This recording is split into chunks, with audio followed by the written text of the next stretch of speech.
Welcome to eCommerce Australia. I'm your host, Ryan Martin, joined today by an e-commerce legend all the way from Brisbane, Zac van Manen. He's currently the marketing manager at TradeMutt, which in of itself would be a perfect guest. For those that don't know, TradeMutt is I would say it's a fashion brand that sells conversation starting work shirts, but Zac can talk to that in a little bit more detail. But he also creates a lot of content across LinkedIn, shares his monthly newsletters and updates, obviously a passionate writer, a runner and a wine drinker. So we've got plenty of topics to discuss, mate. So a big welcome to eCommerce Australia.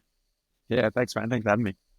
Looking forward to this one, mate. I've been consuming a lot of your content over the last kind of couple of months, and I thought you'd be a perfect guest. We'll be able to learn a lot from your experience, how TradeMutt is going, and then just all the writing and the content that you're creating as well. I think it's a really perfect guest to have on, and I'm sure we're going to learn a lot, mate. But let's start with an easy question, a little Dorothy Dixon to start with. How's the week been for you? Yeah, it's been good. Like, obviously, public holiday on Mondays, and we don't work Fridays, so just a super long weekend, which is like a really easy trap to fall into. Where like Tuesday morning comes around, you get it's not that you get like the Monday scaries kind of, but no, So yeah, you're just sorry to cut you off. So you guys, you sort of adopt that 4-day work week? yeah, correct. So we work from home on Mondays, work in the office Tuesday, Wednesday, Thursday, and then we generally don't work Fridays. Like this week, we're sort of swapping Monday for Friday because we had the public holiday. Because as you can imagine, trying to do like our actual jobs in strictly 3 days a week is quite feasible. Yep. But yeah, we do sort of contractually a 30-hour work week. Obviously, there's kind of bits and pieces that we do outside of it because I don't think that people don't come to work for a brand like TradeMutt without like really giving a shit about it, for sort of lack of a better term. So. You do what you got to do, but by and large, like no one's expecting you to be working on Fridays. And when it does happen, it's actually kind of a nice opportunity to just kind of like get in and focus and just get some stuff done and knock it out and be prepared for the week. But yeah, so Friday off, Monday off. Yeah, short week so far, but good start. Other than the flooding I was touching on before that we had in the warehouse on Tuesday afternoon, thanks to Brisbane's summer storms, which are arriving probably right on time. Yeah, crazy. I remember I lived in Brisbane for about 12 months, and I'm pretty sure around this time of year, October and November, it was there was a lot of rain around. Especially, I remember being at the Gabba for the test, and that was rained out for one day. This was ages ago, but so yeah, I guess it's pretty sort of typical of Brisbane this time of year. Yeah, and like my line about Brisbane, I suppose, if it was like 5 degrees cooler at all times, it'd be literally paradise. But instead, you can't win every day. That's right.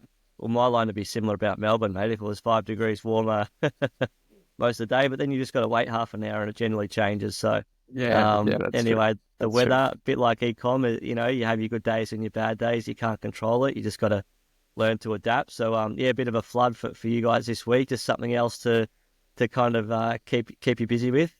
Yeah, that's all right. We got it sorted. We like know what to do. We saw storms coming, so we had a game plan, and no issues. So all good. A bit of water on the concrete, so manageable. Yeah, exactly. Who are you going for in the NRL Grand Final? Do you find yourself? Are you a football fan, or like what was? Because are you from the UK originally? Did you say? No. So I'm a Brizzy boy, born Brizzy and bred. boy. Okay. So just moved to the UK a few years ago. But no, like in terms of sport, man, like the only real thing which is like fun again, like I'm an art degree soft email hands, but like Origin, absolute diehard. Like every year there are 3 Wednesday nights that are like it's Origin. It's non-negotiable. Obviously a Queenslander through and through. Disappointing result this year, game 2. Really would rather not talk about it. Yeah, like NRL, like not generally like in season, not sort of my sport. And I would love to be a Brisbane Roar fan, but yeah, unfortunately, there's just not much to be super proud of there either at the moment, unfortunately. I'm not following that one, yeah.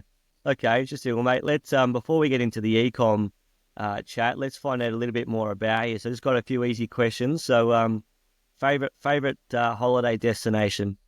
Italy for sure. So I haven't been to Rome, which is insane, but yeah, sort of the Cinque Terre and the Amalfi Coast. Yeah, again. Oh, mate, I don't know if you know, I just come back from 3 weeks in Italy. And I've never been there before, and it just blew my mind. So yeah, amazing. And I think Monte Rosa was my favorite place on earth. I think at this stage. Yeah, so the Cinque Terre is beautiful. Nice. I completely get that. Sports teams we've sort of touched on. what does your perfect weekend include, mate? If you had to design the perfect weekend. Honestly, man, like my perfect weekend is like it's pretty relaxed. I think there'd be like a date night on Friday, dinner and a movie kind of situation. The classic Saturday would be like some sort of activity, and then Sunday, honestly, is like we'll sit down, have a bunch of coffee, write for a while, and then go for like a long run on a Sunday afternoon, and I'd be pretty happy with that. Yeah, fantastic. Are you introverted by nature? What's your like? Are you quite creative in all your background? Like, does that make you more introverted, or is it just that creative piece that you like to have your own space a little bit?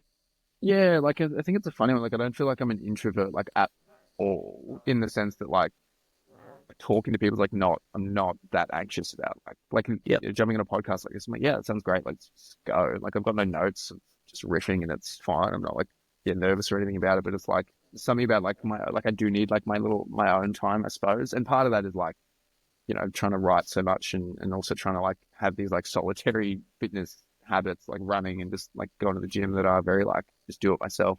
So you just need a fair bit of alone time, unfortunately. But yeah, just Yep. like Sundays, just chilling out and not having a whole lot to do and just getting all your bits done is just a really nice way to spend the end of the week. Yeah, nice, mate. Last book that you've read? I just finished 100 Years of Solitude. Took me way too long. And then I've just started Love Stories by Trent Dalton, which has gotten me a couple of times already, which is great. So I was keen to see the stage show, but that is now finished because I'm very organized.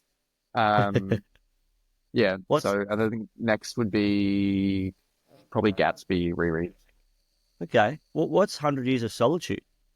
It's like this classic Latin American magical realism thing, and it's about this, without spoilers, it's about like this generation of a South American family that move into this like village of Macondo, and they found this village, and it's basically like the story of a number of generations of this village who, to like use the title, which is in the last sentence of the novel, like basically experience like 100 years of solitude. Yeah, it's great. One of those like old school like classic capital G capital N great novels. That I like a Penguin Orange like paperback and things like that that I love. It's just one Right. of the ones that I've not really read before, and magical realism is like right up my alley. So I thought I'd give it a crack. But yeah, like it took me ages. Yeah. Yeah. Interesting. I've not heard of that book, so I'll have to give it a look. And then last one before we get into some ecom, if you could invite three people to dinner, who would they be and why? It's a hard one. Uh, like living or dead. Either. We can bring them back. I think a Hemingway conversation would be really interesting. I think he'd be like gruff and robust, but I think that would be interesting. Who else? I'd I think I'd to have me a- that I'd have Elvis. I would have Elvis Presley, one of mine. yeah, I'd yeah, invite Elvis for a bit of. He'd have some good stories, and obviously he can sing a few tunes as well. So that'd be one for me. yeah, true. Who have I got? Hemingway. I think like Hemingway, and if you're gonna have Hemingway, you've got like Fitzgerald, and they would just like go sort of on a rampage. And I think like I think it'd be interesting. One of the things, because I like driving a lot. I like driving sort of around the country. This is not like a specific person, but I think it'd be really interesting to have like one of those early Australian like explorers. The guys that are like, I'm going to walk from Brisbane to Perth. Yeah, yeah, Run me through that, man. Like talk to me about like the thinking there. I think like one of those guys, like a Leichhardt or some sort of thing, would be really interesting. And then like Hemingway, obviously, as like this like gruff sort of adventure survivalist, I suppose. And then I think that'd be like a really interesting dinner, nice. if Yeah, nothing else. yeah. Have you got do you do a bit of traveling? Like, do you jump in the car and do a bit of thinking in there? Do you have like a car that you love to drive, or a car that's on the Yeah. on the wish list? No, I got the wishlist car at the end of last year after what I would describe generously as like a really rough year. And so I basically just found sort of the one and grabbed it. And it's been great secondhand, obviously. Actually, I think third hand, but I'd rather not know. And yeah, it's just it's an F10, a BMW 5 Series. Oh, Um, beautiful. yeah, Okay. And you gorgeous. just Like every I time had you get behind the wheel, it just yeah instantly kind of transforms into somewhere else. yeah, and like every time I even like you look at it and you're like, oh, it's a nice car. You're like, oh, it's my car. Good on you. Yeah, so that's been good. Fantastic. Oh, I feel like I've got to know you a little bit better there. I can see your passion for writing and literature, which is very strong, mate. So let's get into some ecom conversations. So how's the year been sort of at TradeMutt so far in 2024?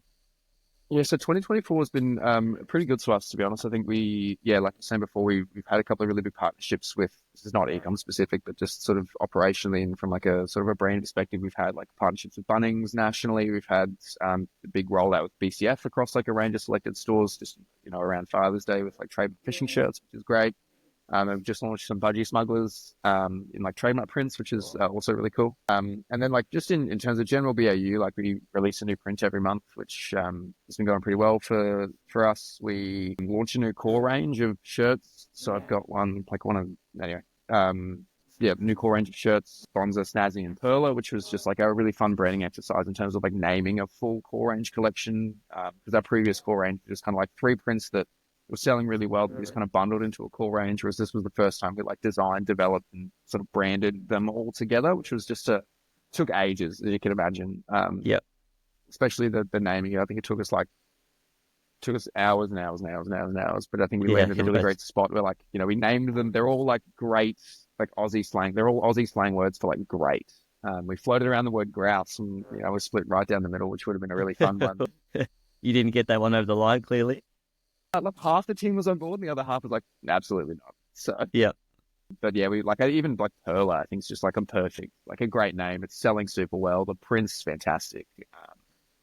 Just a really good, I think just from like a brand perspective, that's just a real sort of feather in the cap, I think, for us this year to be able to like do that and do it really well. And it's been working for us basically ever since release, like across the board, ecom, B2B, even wholesale as well, as they've really sort of picked up on the new core range. So yeah, definitely made that work.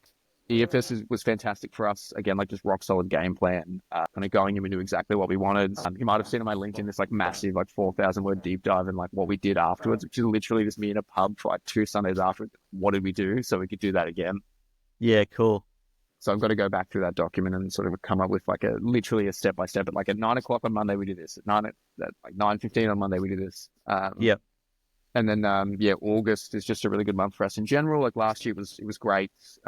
Absolute record breaker for us last year, and a repeat again this year because again, like we just knew what we were doing this year. So I think just this year, like really confident. Like we know, by and large, we know what we do. We know what we're doing well. We know how to like do things really well. That we maybe last year were like happy accidents is sort of the way that I describe it. Yeah. So yeah, just like a much more straightforward year this year, I think, and in terms of like having sort of members of the team join us, we've had a Sparky come up from Geelong, Tammy, and she's joined the team as kind of a head of community and impact because she's got a very personal sort of relationship with TradeMutt as well. And I think like even just like having her in the marketing team at like our little island set of tables has just been like just like a real shift for us in terms of like what we can do with like our community and then even how we think about creative. And she's made a big difference to like organic social. So I think all the stuff we were good at last year we're better at, and all the stuff we were bad at last year we're good at. Not everything literally, but like, just a big improvement from last year, and just a couple of like mostly just like tinkering ways, but then also just a really key hire that's it's been just a huge asset to us. So yeah, really good year for us this year, I think. Yeah, sounds good, mate. And it's impressive to kind of hear that, every year you're just getting that little bit better, a little bit better. And from what as I said, I do consume a lot of your content on LinkedIn, and you seem quite self-aware, and I guess that's the company is, and they're what they stand for is around sort of conversations and mental health and being self-aware. Like I did see a post a few months back saying that you were struggling with organic social or something, and then that must be where Tammy's come in and then really sort of help things as well. So it's good to know your blind spots or your weak areas, and then hire to or get someone who's super good at it and get them into the team, which is great. How are you feeling sort of around we're coming up to obviously Black Friday, Cyber Monday, Christmas? Like, do people want to be buying work shirts for Christmas? Like what's the strategy around that for you guys? How are you kind of looking at it this year?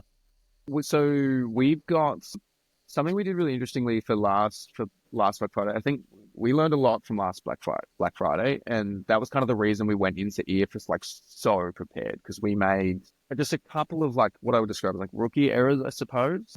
Like on the launch of Black Friday, like our discount structure wasn't super clear. There was some like super late pricing changes because there were like clerical errors on like things that were missed. We had the whole website live until like the sale launch, where like EFS we shut down for the day, did all that admin behind the scenes. had a couple of people confused over email, but like just in terms of like, no, like our EFS outperformed Black Friday this year versus last year. So wow, okay, yeah, just like, yeah, so I'm feeling like generally pretty good. I think because EFS, like for us, we a massive spike on launch, and we're just consistent. Like it just held. We basically had a huge launch day and then just 4 days of just really consistent trade. I think there was like 10% differences. And then Friday, we did free shipping Friday, free shipping funky ship Friday. Absolutely nice. crushed it for us as well. So like feeling pretty good. Like I feel like we know sort of the plan, exactly what the pricing structure is going to be like for us this year is still something that the buying team's working out because it does depend on sort of the stock levels that we've got. Yep. Of like both the old core range and the limited edition stuff. And then we're releasing sort of 3 new prints for Black Friday. Nice. Yeah, so there's a fair bit sort of in the works. And I think for us, it's like it's the structure of the sale this year. I think it's just going to be 5 days, Monday to the Friday. Don't worry about Saturday, Sunday, Cyber Monday, just because for us, like 5 days is really clean. We did the full Black Friday. We did the full 7 days last year, sort of Tuesday to Monday. And like, as a reference, like last year, our EFS sale was 10 days, June 1 to June 10. And it was too long. So this year we did June 1 to June 5, crushed it. And so it just feels like the shorter. Well, Can you still hear me? sorry, there you go. Sorry, you're on a roll. There we go. Sorry, my AirPods have just died for everyone listening. Yeah, so we're just trying to keep it like really simple and really clean and make it like, for us, it's like just how easy is it for the customer to understand like what's going on? Like, simple things like updating the nav on the website was like sale was like the first button. Like we ran our BAU ads as well, just through sort of our standard, Facebook campaigns. And it's kind of like, if you land on the website from BAU ad, you did not know a sale was on, a sale is on now. Like there's no way to not know. Yeah. And like just little things like that just made a huge difference. Like our nav items were kind of like by collection with the amount of discount per collection. So it's just so easy for people to find like where to get good stuff for good prices. So it's just a case of like going back through like my own documentation, be like, what did we do here? Remind me. Like at 9:15 we did this. At like 1 o'clock on Monday, it was like we're sitting, me and the buying team just sit down and we just like go through everything while the site's locked down, and we just triple check between 3 people independently, making sure it's all sort of what we expect. So feeling pretty good. For December, we do have a workwear range launching, which we generally wouldn't do, but we're just trying it out. It's a nice lightweight. So these are 150 GSM cotton generally. We've got 110 GSM sort of cotton coming up for December and January, which would be nice. Nice sort of lightweight for people working in summer. Then we've also got a Christmas, like a special like Christmas shirt. It's not strictly a Christmas shirt, but spoilers, it's got a Santa hat with it. So it comes in like this nice box. It's a bit of a premium sort of package. Last year's one absolutely crushed it.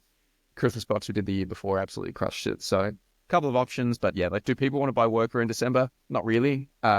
Do people absolutely love TradeMutt and want to have kind of every single shirt that we've ever made? Also, yes. So we are very fortunate in that way.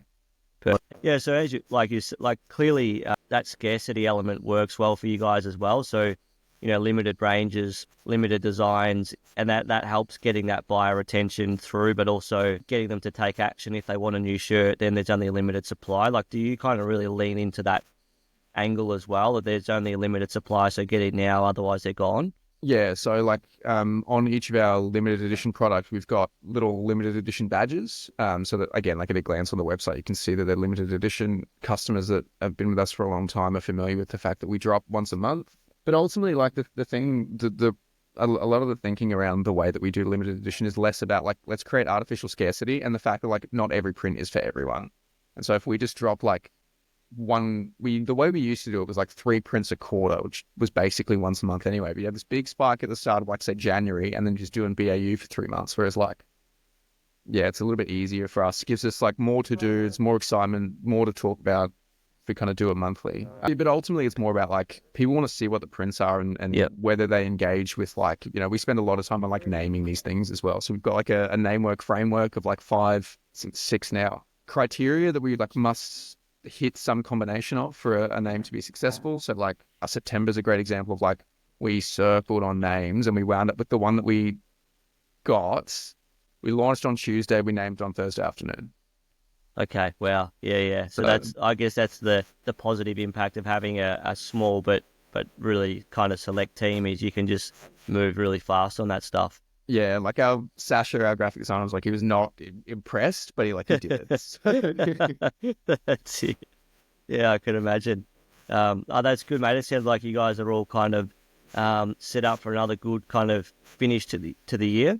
Yeah. Before I move on from that, I'm just interested to know, like, from a partnerships and collaboration point of view, like, do you feel like partnering with some of those bigger brands has really helped get that TradeMutt name out there to people who may not have been familiar with your brand to start with? Like, has that been a really key point to leverage? Yeah, absolutely. Like, Bunnings is the biggest hardware company in Australia. It's like the most trusted brand in the country. Like, being able to be stocked in the trade section specifically, because we are ultimately selling to tradies.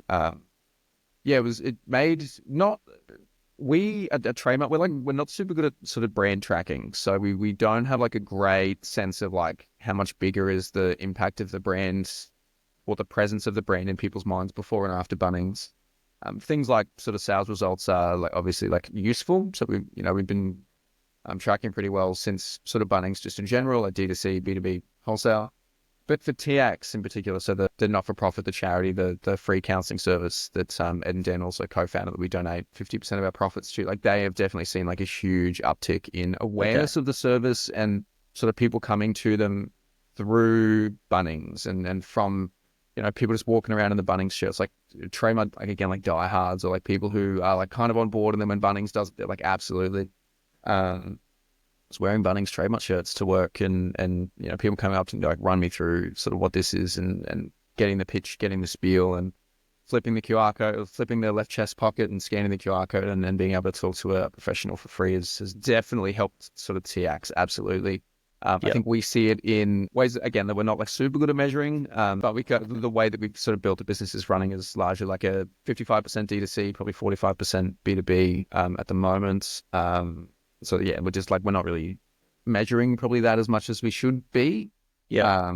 But yeah, definitely kind of noticed like an uptake in people being like, oh, I saw their shirts around, or I got one of the water bottles, and because the Bunnings logos are all over, it's a little bit easier for someone to engage with. So for sure. Yep. And then like BCF, that's been going pretty well from all reports. They even stocked up on, like, we did a fishing shirt for ourselves with the Dundee collection, and Nice. they Yeah. stocked up on See some of that. that for a couple of flagship stores, which is really cool. So yeah, definitely seeing sort of like uptick, like across the board every time we sort of do one of these. Budgie Smuggler's a little bit more small scale, but just like a great brand to collaborate with. And obviously they do like lots of really fun patterns and designs and things like that. So yeah, no brainer for sure. And another like great Australian e-com success story. So Yeah. yeah, Yeah. definitely we see the upshot of it for sure. Yeah. Yeah. 100%.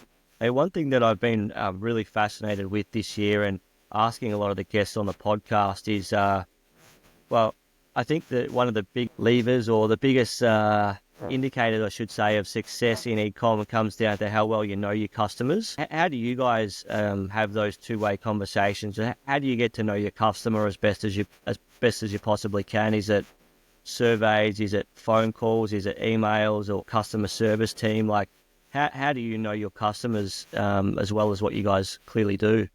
So we do, in terms of like getting a slightly more objective sense of who our customers, like obviously having people sort of like Tammy as part of the team coming from an actual trade background, she's got sort of insight into who these people are. Obviously Ed and Dan, having been chippies before, like they know tradies really well. We spend sort of a lot of time like, in the inbox monitoring Facebook comments, and we get a pretty good sense for like what people are saying and what they want and who they are and how they use the shirts. But I think that the key takeaway for us is like, we implemented like two things this year, I think, that have been really helpful to us. Is number one, just before we dropped the new core range, actually, sorry, it was after core range, just before Bunnings, we did a brand survey. So we sent our whole database out, this big Google form. It had like 45 questions on it or something. So we knew that tons of people were going to fill it out. We've got about 1,400 responses, which I think Well, is fairly sort of significant from a statistically, I suppose. yeah. And we got a lot of really interesting information out of it. So, for example, we know that, like 80 something percent of TradeMutt customers have more than two shirts.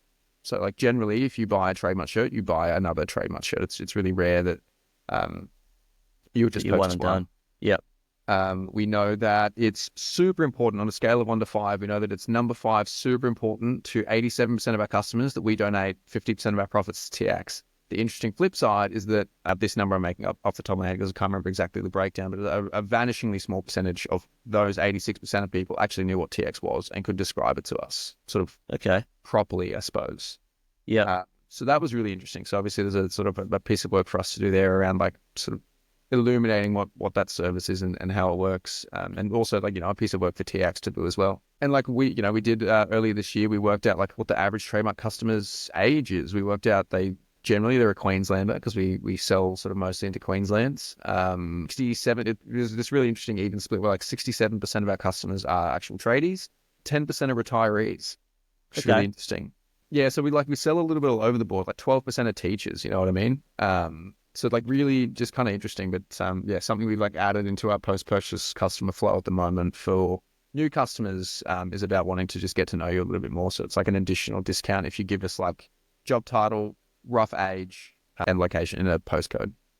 If you haven't, Brilliant. So that we can just get a sense for like where people are, who they are, what they do. Yeah, so like like we know, for example, like more carpenters than Sparkies, but more Sparkies than Boilermakers, and probably just a relatively even distribution in terms of like the number of tradespeople there are in Australia, which is not a number that I run, but like, plumbers, we have a fair bit of work to do in terms of like getting in front of those guys. So just interesting for us. Yeah, absolutely. And the execution of that survey, did you incentivize people to fill the survey out by kind of anything exclusive or discount or credit, or did you just sort of ask them to fill it out and they generously did, or what was the execution around that? No, so 10 people want a year's worth of TradeMutt shirts. So now every month so there's a competition. with a release, like a list of 10 people, we just email them out the full print, like their preferred style. So if they like high vis, they get high vis.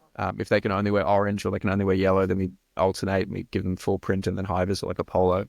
But yeah, so 10 people have won basically from July to June a free TradeMutt shirt every month for filling that survey out, which is great. So like, we went through and like we manually sort of picked based on like, really asked people to submit stories because, for us, what people buy about TradeMutt is the story rather than like, obviously some people just buy the funky shirts, which they love.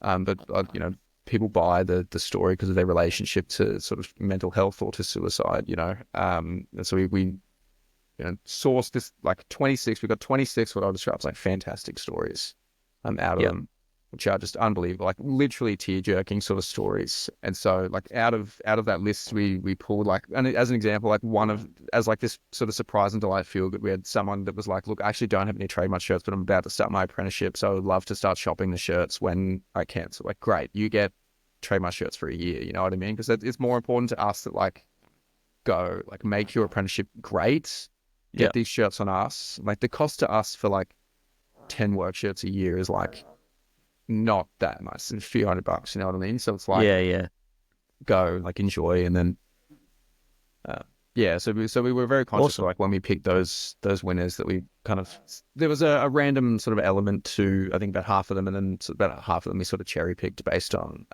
circumstance and whether we felt like people would really like, use them really well. So, Yeah, that's brilliant, mate. That's a great insight. Yeah, thank you for that. I'm sure the listeners will get some good ideas and some good sort of tips as to how they might be able to execute a similar kind of survey and how to go about it. So it's sort of more like a competition, submit this and go into the draw to win one of 10 prizes or something like that. Is that right? Yeah, that was kind of the framing. We didn't like it, just kind of like win free TradeMutt shirts for a year. Obviously, it's just like a really easy hook for us because it's like we drop every month, 12 months, go get free shirts. One a month. It's not so overwhelming for us from an admin perspective. It's not so overwhelming for people to kind of receive, but it's also like, the kind of thing that would, like, okay, if I'm going to get 12 free shirts, like I will sit down and answer like 45 questions, some of which are like just multiple choice dot points, but a couple of which are sort of like short answer or slightly long response if you want to really dive in. So it just felt like something that would make it worthwhile. And 1,400 people feels like a pretty good result. So yeah, absolutely, mate. What channels are working best for you guys currently in terms of, is it SEO or Google ads or social ads or email or loyalty? Like what are some of the channels that you're finding are kind of working best in 2024? We are 96 or 97% Meta ads, Facebook, Instagram. We Yep. spend a little bit on Google. It's just a PMAX campaign with like brand in it, which if you spend any time around PMAX, it's like when it's not super optimized. We've got a couple of different like asset groups that sort of target a few different variations of trading audiences. We dabble with YouTube from time to time. Yep. We had a great top of funnel ad that like absolutely crushed it on sort of Facebook. We posted to TikTok. We got shadow banned because it used the word suicide, and then we put it on YouTube, and we got done for personalized health and advertising. Oh, really? So like, God. yeah, that's kind of annoying because how do we market? I kind of get it. Like that, literally the opening line was like, every 2 days in Australia we lose a tradie for suicide. It's like, how do you do that without talking about suicide? And like it's hard and it hits, but like that, that is what we're here to do. And so we've just kind of leaned all in on the platform that we know that we can scale on, the platform that we're familiar with, the one that we know that we can create like really good, effective, creative for. Yeah, we've just sort of doubled down. Email works. SMS is frankly free money, to be honest. Like if you're not doing SMS, like go. Yes. Especially around launches and sales. SMS for us, we text once a month. VIPs get one the day before we do general launch, and then general audiences get one the day we do a launch, and that's kind of it. But it absolutely works. Sales are a little bit different, where we just kind of text as we have different things happening. But yeah, absolutely brands it for us. Loyalty is a funny one for us because we actually don't do it, to be honest. Like other than like full diehards, we've got a guy. We do B2B sales, we do wholesale sales. If we export our top 10 customers over all time, so this doesn't include Bunnings. If we include like massive companies who've done custom orders through, in our top 10 customers is this guy, James Hobbs in WA, who's got literally every single shirt we've ever made. So like he's got a 30% lifetime discount code. So like we do like loyalty for like sort of specific instances, but we actually don't do like, I know a lot of other fashion brands do kind of like loyalty for a range of reasons. And to me, to be honest, it feels a little bit like sacrificing margin for revenue that would happen otherwise. Byron Sharp goes on about it a little bit and like how brands grow as well, about how it's like not that useful. And then like I say all this and then I watch my girlfriend like shopping for like flights, and it's just like, it's all like loyalty. It's this like massive game. So like it must work, but it feels like for us, it's just like I suppose we try and keep it, really simple. We're selling to sort of busy tradespeople who have like heaps going on in their lives, and they just like, the easier it is for people to like understand what we're doing. Like we sell work shirts for this price, accepted sale periods twice a year when it's cheaper. It's just easier. So not a lot of loyalty, but yeah, there's Facebook ads, brand storytelling, product stories, like brand storytelling, product showcases, a little bit of Google, a lot of email 3 times a week, story, products. Funky Shit Friday is pretty much our email strategy. So, Yeah, I love it. Just roll it off the tongue beautifully. I think loyalty is one of those things too. It's, brands that do it well, would obviously swear by it, but I think it perhaps isn't. It's a different kind of e-com strategy than what you guys have with smaller collections, like different prints all the time. It does give people a reason to purchase because of the different nature of the different drops or the different prints. So there's probably a reason why you don't need a loyalty program as much, because you're still giving them a reason to purchase with new product, continuing new product, new collaborations, new designs. So perhaps that's why. Yeah, and I mean, like honestly, the other thing is just kind of like from an admin perspective, we've got a marketing team that's 4 people and we work 4 days a week. Like who's going to manage it? You know what I mean? Yep. So. Yeah, nice. Well, that was my next question, mate. How big's the e-commerce and marketing team at TradeMutt? Yeah, there's 4 of us. So I'm the marketing manager. We've got a content creator videographer who's actually leaving us at the end of next week to go travel around Japan for 6 months. A 22-year-old single guy got an offer to travel around Japan for 6 months doing like content for like ski resorts. It's like, go, man. Like, wow. Go. The graphic designer Sasha, who has been in the business for 3 years, absolute weapon, got married earlier this year, took June off, which is interesting. He'd like left, and then we launched his wedding, which half of a couple of members of the team went to. Was the day we did free shipping Funky Shirt Friday for earfus, and like literally half of us just on our phone, just like watching his Shopify go off. And he's like literally just gotten married, and he's like, what is going on? So anyway, he's not allowed to take a whole month off again. Yes, yeah. And then there's sort of Tammy, so community impact, so basically Facebook inbox management, influencers, and then organic social. So she is her remit, and then like I have like my fingers in like every pie, and then obviously like Dan, one of the co-founders, is like very kind of involved in Ed and Dan are both pretty involved in marketing, but like Dan is marketing's like his baby, and sort of the way that we talk about. He's the brand guy, you know what I mean? Ed's more like the sort of the product and the ops guy, and but Dan is like the brand guy. So he is all across it. Just a very busy man. So like, yeah. Yeah, I could imagine it looks like there's a lot going on. Like, he obviously does a few talks and all that kind of stuff, and that mental health is obviously super important to him. If anyone hasn't watched his TED Talk on the TradeMutt website, it's well worth, I think it was 15 minutes of your time just to look at the story. And, there's obviously a really big social cause that is big to TradeMutt as well. So it's inspiring to kind of watch it from afar, but also then to talk to yourself and kind of, you clearly live it and breathe it yourself, and everyone that you hire has to sort of have that same kind of, say, integrity, but that same kind of relation to the mental health space and be passionate about it as well. Yeah, I mean, like we have 5 brand values, and the very first one is we give a fuck. Yeah. It's really hard to work at TradeMutt when you don't give a fuck, you know what I mean? Because like, our customer service manager, Rach, at the moment, like, as much as like, yeah, her job is like sort of customer service, when we do send like story emails with like actual tear jerkers, and like, we're particularly around Are You Okay Day, but like, are you okay? And we love Are You Okay Day. We love that sort of they're broadening out to like, Are You Okay being this now like thing that you do more often, which obviously like we're fully on board with. But they're like, when we do send those emails and she gets replies from people like, actually, not really. Like you have to be, prepared to do that. And like, even some of the Facebook comments that we get from people that are just kind of like, well, like you need to be like a little bit steeled in terms of like, the one for me, I think, is like, I'll never forget, like, we did a release last year for this like tie-dye kind of print that we called Rainbow Road, like a Mario Kart reference. We did this like absolutely absurd 3D like animated thing that like literally it broke Quinn and Sasha's computers. We had to it's like a 90-second video. We had to render it in like 25-second chunks. Like just did this insane workflow. Unbelievable. Anyway, we published that. We've got a closed Facebook group called the Mud Hut for purchasers. People just kind of like, it's just a little community that we're not like, we don't micromanage. Yeah. Anyway, we posted the video in there, and the very first comment before Tanya's times was me on all the Facebook comments and on the inbox. Very first comment, some guy was like, I just bought one. Without TX, I wouldn't be writing this. It's like you have to, and like, yeah, that feels really good, but like, we like to joke like when it does get stressful, like when we're just selling work shirts, like we're not saving lives, but then like at some stage like kind of are a little bit. Yeah. That's right. So, like you have to like have that. I think particularly for us, like it's like being so close to the customer, at least like digitally. Yeah, we do. Yeah, you got to give a fuck, and yeah, one of the things Dan likes to say is that like, and he's right, as Dan often is. It's like because we're a social enterprise, we are held to like a higher standard. So like, when we send sort of emails out, we are like we are held to a higher standard. Like if an email accidentally makes someone feel bad, like you get the hacky things. Yeah. Like, I haven't purchased in 12 months. Why is that?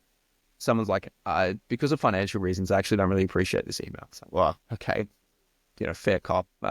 Yeah, interesting. Yeah. So like you just gotta think about it, I suppose.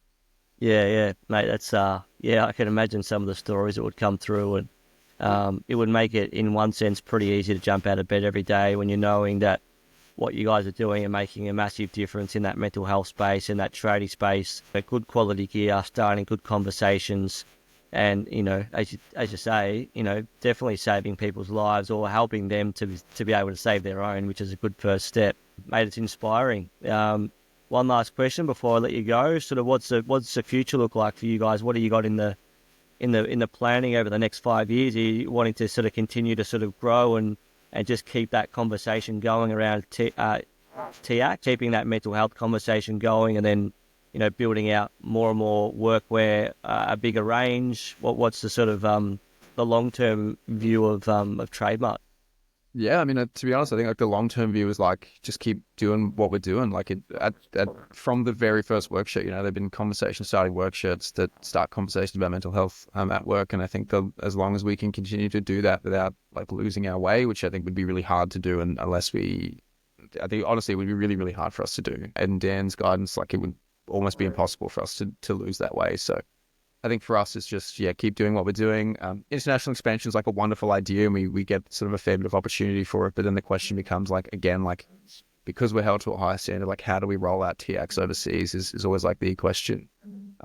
In 5 years, Interesting. potentially something that's kind of occurred. Like New Zealand's like a really easy one, same high vis standards, for example. We already ship sort of a fair bit to New Zealand, but like when you scan the QR code and you try and talk to a counsellor for free, like what happens? Because it's an Australian number and yeah, things like that. So Interesting. international Yeah. would be great, but I think, yeah, for us, just keep an eye on the prize and keep doing what we're doing and making sure that we're sort of cutting through the tradies and, you know, making that like generational change in terms of like their willingness to talk about how they're actually doing and about their mental health. And, you know, we hear lots of stories from like, again, one of the tier stories in the brand survey that I looked again at yesterday, just trying to come up with some EDM ideas, was like, was this concreter just comes up to a guy in Coles. It's like, hey man, what's the show about? So we gave him a spiel about like, you know, TradeMutt was co-founder because one of Dan's best mates took his own life and Dan like knew something had to change. And so the guy's like, man, you know, I didn't expect to be like in tears in like a Coles of all places because, yeah, you know, my son lost his best mate to suicide last year. And, you know, I really wish that he'd had like a shirt like this to, you know, like it's just garment right at the end of the day. But it's like you put it on and people know that they can come and talk to you. They've got like someone at work that they can be like, hey man, I'm actually not doing super well. Like, you know, what do I do? Free professional counselling access under each pocket. So yeah, like Brilliant. that's what it is for us. Like it's not about like the more money we make, the easier it is for us to make an impact. It's not about like, let's just make more and more and more and more and more money. Obviously, doing that makes everything much easier, but it is about like, how do we create that like constant sense of like connection and community and building peer-to-peer support networks across Australia is ultimately what we're here to do. So Brilliant, mate. Yeah, I love the, you know, we probably haven't touched on that community until just now, but, you know, you mentioned the Facebook group where you've got a community in there and yeah, you're sort of fostering that community just because you're wearing a shirt that's a little bit outlandish or a little bit different than what the traditional kind of high-vis workwear shirt looks like. So, mate, super interesting. I definitely know that next time I see someone wearing a shirt, I'm going to go up and have a chat to them and see how they purchase it and, be interested in their story as well. So, you know, I don't want to make light of it, but yeah, I can be in tears at Coles sometimes just looking at the way they're ripping off Australians. fair. But mate, I really appreciate your time. Thanks for sharing some really key insights into the TradeMutt story and a little bit about yourself as well. So good to get to know you, and yeah, looking forward to getting this one live and published. And yeah, I'm sure the listening audience can take a lot away from it. Yeah, no worries. Thanks for having me. I'm glad I'm glad it could be helpful to someone.